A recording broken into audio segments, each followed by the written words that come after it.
UTEL, licenciatura en Ciencias Políticas y Administración Pública. Mi nombre es Michelle Alejandra Arellano Guillén. Materia Introducción al Derecho, semana 4 y nombre del profesor Linda Mariana Godínez Vanegas. Bueno, pues vamos a iniciar con la diferencia entre el derecho público y el derecho privado. El derecho público y el derecho privado son ramas fundamentales de la ciencia jurídica y se diferencian principalmente en el ámbito en el que operan y en las relaciones que regulan. En el derecho público tenemos que va a regular las relaciones entre los ciudadanos y el Estado, así como entre las instituciones públicas. También tiene un interés predominante que busca garantizar el interés colectivo o público. El ámbito de aplicación que incluye áreas como el derecho constitucional, administrativo, penal y tributario. Las relaciones que son generalmente jerárquicas, pues el Estado actúa como autoridad que son con potestades públicas frente a los particulares y busca ordenar y proteger los intereses del colectivo frente al Estado. Su aplicación en la sociedad del derecho público es que ésta va a regular las relaciones entre los ciudadanos y el Estado, como por ejemplo podemos citar que establece normas para garantizar derechos fundamentales como la educación, la salud y la seguridad pública. También incluye áreas como el derecho constitucional, que organiza el funcionamiento del gobierno, y el derecho penal, que sanciona conductas que afectan el orden público.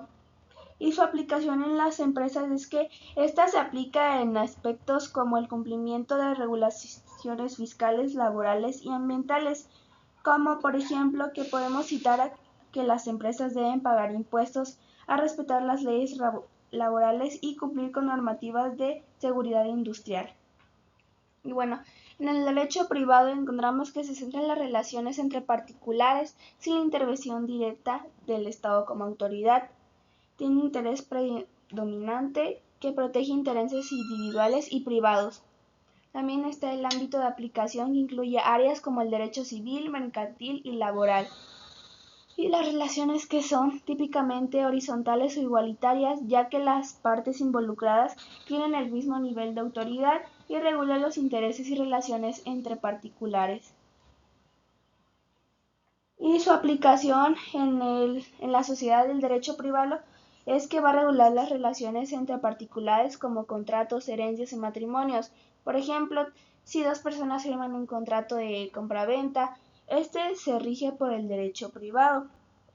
Y su aplicación en las empresas es en las relaciones comerciales y contractuales, por ejemplo, como en los acuerdos entre empresas como contratos de suministro o alianzas estratégicas están regulados por el derecho privado. Ambos tipos de derechos son esenciales para mantener el equilibrio y la justicia en las interacciones sociales y económicas.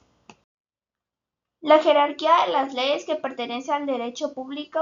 Tenemos que en el derecho público mexicano las leyes se organizan jerárquicamente para garantizar coherencia y evitar conflictos normativos. Como en todo este orden jerárquico le da una estructura sólida al sistema legal, en donde no se pueden pasar por alto las dependencias de mayor rango, siendo la Constitución Política de los Estados Unidos mexicanos de la que se derivan los demás. Luego los gobernadores por estado, luego los presidentes municipales y después los legisladores, y así sucesivamente. Tenemos que la Constitución Política de los Estados Unidos mexicanos es la norma suprema que establece los principios fundamentales del Estado y los derechos de los ciudadanos. Todas las demás leyes deben alinearse con ella. También están los tratados internacionales, que son acuerdos entre estados que, una vez ratificados, tienen el mismo rango que las leyes federales y deben respetar la Constitución. También las leyes federales, que son aprobadas por el Congreso de la Unión, regulan materias de interés general como educación, salud y seguridad pública.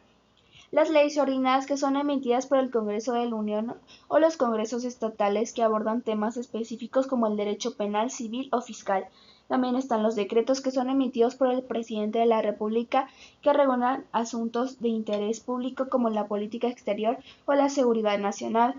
y los reglamentos, que son normas emitidas por el Poder Ejecutivo para detallar y aplicar las leyes. Las normas jurídicas individualizadas, que aunque no siempre se consideran por parte de la jerarquía, incluyen resoluciones judiciales y actos administrativos que afectan casos concretos.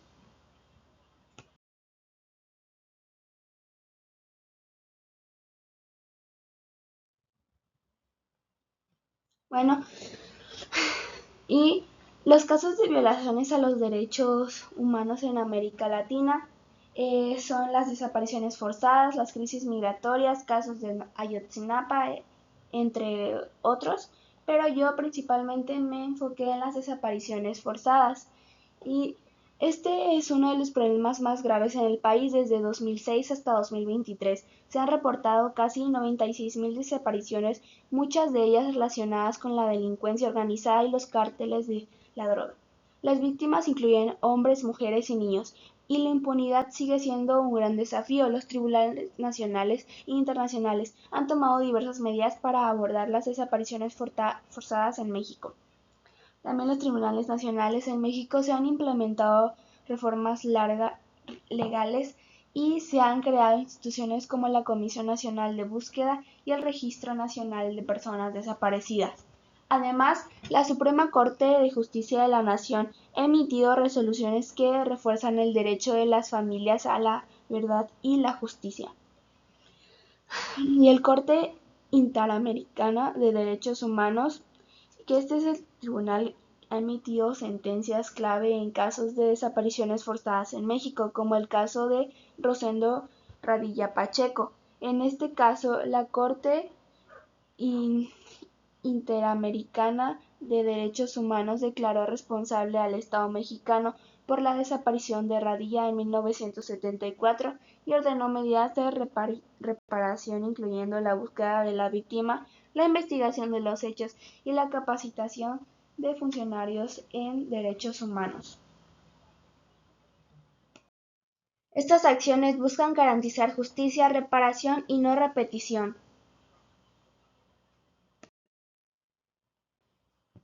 El marco jurídico de los derechos humanos en México se compone de normas nacionales e internacionales que garantizan la protección y promoción de estos derechos. A nivel nacional, la Constitución Política de los Estados Unidos Mexicanos es la base principal, especialmente el artículo 1, que establece la obligación de todas las autoridades de respetar, proteger y garantizar los derechos humanos. Además, existen leyes específicas como la Ley General para prevenir y sancionar la tortura y la Ley General en materia de desaparición forzada. En el ámbito internacional, México es parte de diversos tratados y convenciones como la Convención Americana sobre Derechos Humanos, el Protocolo de San Salvador y la Convención contra la Tortura y otros tratos crueles, inhumanos o degradantes.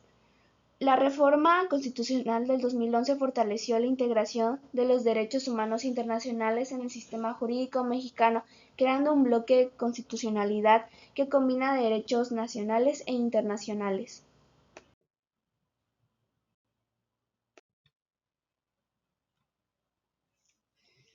Tenemos las reformas legales, que la reforma constitucional del 2011 México marcó un hito al incorporar a los derechos humanos como eje central de la Constitución. Este fortaleció el marco legal para prevenir, investigar y sancionar violaciones a los derechos humanos. Las instituciones especializadas se han creado organismos como la Comisión Nacional de los Derechos Humanos y comisiones estatales para atender casos de violaciones. Sin embargo, su efectividad ha sido cuestionada debido a limitaciones en recursos y autonomía.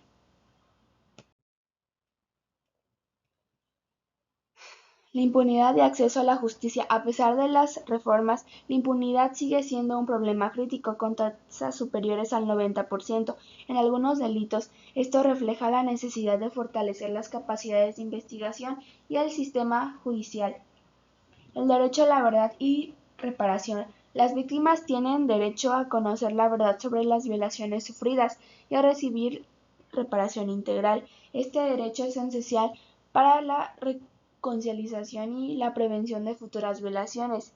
El impacto internacional, que son casos llevados ante la Corte Interamericana de Derechos Humanos, que han generado precedentes legales importantes obligando al Estado mexicano a implementar medidas de reparación y reformas. Las desapariciones forzadas son una grave violación de derechos humanos que requiere soluciones jurídicas desde el ámbito del derecho público y privado. Presento algunas posibles soluciones que considero que en el caso de desapariciones forzadas tiene que ver los tres ámbitos que son el público, privado y social, legales.